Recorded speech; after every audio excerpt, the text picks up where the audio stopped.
Here's everything you need to know about the cysteine treatment. What is cysteine? What is cysteine treatment? क्या तुम्हें benefit होगा cysteine treatment का? What are the pros and cons?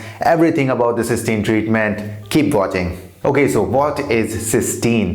Cysteine एक type का protein होता है जो हमारे बालों में ऑलरेडी प्रेजेंट प्रोटीन्स के साथ मिलकर काम करता है। मतलब जो भी हमारे बालों में पहले से प्रोटीन्स प्रेजेंट होते हैं, one of them being the keratin, उनके साथ में सिस्टीन मिल के उनके साथ में काम करके हमारे बालों को सॉफ्ट बनाता है और हमारे बालों में से सारी वेव्स, कर्ल्स और फ्रिजीनेस को कम करता है। So when cysteine works with the other proteins that are present in our hair strands, it makes our hair soft and releases all the curls and waves from them. तो cysteine एक type का natural absorbent होता है। तो उससे क्या होता है, जो भी हमारे बालों के हेयर स्ट्रैंड है, जब हम उसके ऊपर सिस्टीन को अप्लाई करते हैं तो वो आराम से डीपली हमारे हेयर स्ट्रैंड को पेनिट्रेट कर देता है और अंदर से नरिशमेंट और कंडीशनिंग हमारे बालों की करता है, जिससे कि हमारे बालों को नेचुरली स्ट्रेंथ मिलती है। And along with conditioning and nourishing our hair from inside, it also strengthens our hair strands, जिससे कि हमारे बाल आसानी से नहीं टूटेंगे, थोड़ी सी ज्यादा स्ट्रेंथ आ जाएगी हमारे बालों में। How do we use it then? We use it as cysteine complex. तो सिस्टीन कॉम्प्लेक्स एक नॉन एसेंशियल अमीनो एसिड होता है जिसको यूज करते हैं हम सिस्टीन ट्रीटमेंट के दौरान। तो जो ये सिस्टीन ट्रीटमेंट का एप्लीकेशन प्रोसेस होता है, that is much like the keratin treatment, पर केराटिन की जगह हम इस ट्रीटमेंट में सिस्टीन कॉम्प्लेक्स को यूज करते हैं। That is actually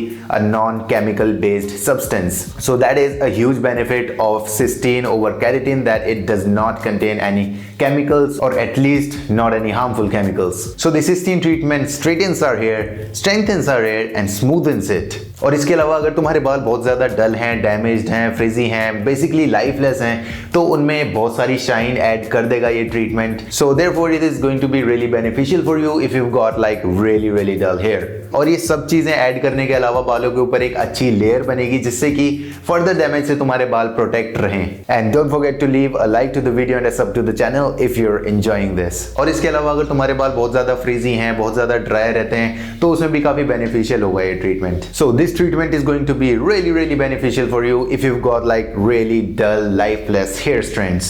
Now, why get cysteine treatment? Is it going to be beneficial for you? तुम्हें अपने बालों में करवाना चाहिए या नहीं? तो अगर तुम्हारे बाल बहुत ज़्यादा डल हो गए हैं, बहुत ज़्यादा डैमेज्ड हो गए हैं due to the continuous use of chemicals, तो तुम्हारे लिए बहुत ज़्यादा बेनिफिशियल रहेगा ये ट्रीटमेंट। और इसके अलावा ये बालों में से फ्रिज को भी खत्म कर सकता है, और या फिर अगर तुम्हारे बाल कर्ली हैं तो उन्हें भी स्ट्रेट कर सकता है। अराउंड 50 to 70% कर्ल्स को ये खत्म कर देता है and that is going to make your hair way lot smoother. पर ये ट्रीटमेंट रेकमेंडेड है उन लोगों के लिए जिनके बाल थोड़े से थिक हैं। अगर तुम्हारे बाल पहले से थिन है तो ये उन बालों को और ज्यादा फ्लैट कर देगा और तुम्हारे बालों में से वॉल्यूम और कम हो जाएगा। So it is not recommended for the people who got thin hair. Now here are the precautions and or cons of this treatment. First, you'll have to avoid sulfates, मतलब sulfate free shampoo use करना पड़ेगा तुम्हें। You'll have to use only cysteine based products for your hair, whether it be shampoo, serum or anything else. तुम अपने बालों में कोई भी तरह के केमिकल्स यूज नहीं कर सकते, तुम अपने बालों को ज्यादा वॉश नहीं कर सकते